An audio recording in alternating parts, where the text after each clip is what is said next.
మనం చావాల్సిందే. మన వెనకాల పుట్టినంత పెళ్లి చేసుకుని పిల్లకాయలు కనేస్తున్నారు. మనకి ఎప్పుడు అవుతుందో. అమ్మాయిలు దొరకకుండా సస్తాంటే ఇక్కడ ఉండేవాళ్ళు కూడా చచ్చిపోతే మాలంటల పరిస్థితి ఏంది? బుద్ధుందా, సిగ్గుందా, అరువుందా, తెలివిందా? నన్ను వదిలేయండి, నేను చచ్చిపోతాను. ఎందుకు చచ్చిపోవాలనుకున్నావా? నన్ను ఎవరు పెళ్లి చేసుకున్నట్టున్నారు. దొరికేసింద్ర లడ్డా, ఎదిగిపోయితే ఖాళీ దొరకడం ఉంటుందేమో. అట్లా జీవించేద్దాం. బాగా ఎతికినావు నువ్వు, ఎతికితే దొరుకుతారు. నాకు తెలిసిన ఒక అబ్బాయి ఉన్నాడు, చేసుకుంటావా? ఎవరది?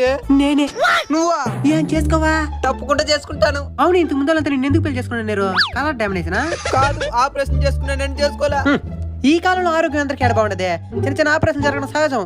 ఇంతకు ఏ ఆపరేషన్ చేసుకున్నావా? అమ్మాయిగా మరి ఆపరేషన్ అంటే ఇంతకు ముందు నువ్వు అబ్బాయికి ఉండేటప్పుడు పెళ్లి చేసుకునేదానికి ఒక అమ్మాయి కూడా దొరకలా, అందుకే అమ్మాయిగా మారిపోయినా. ఇప్పుడు అబ్బాయిలు దొరకనంటున్నారు. ఏం చేసుకోవా? మనకు కూడా 40 పెట్టేస్తున్నదే. సరే పద, ఎట్టయితే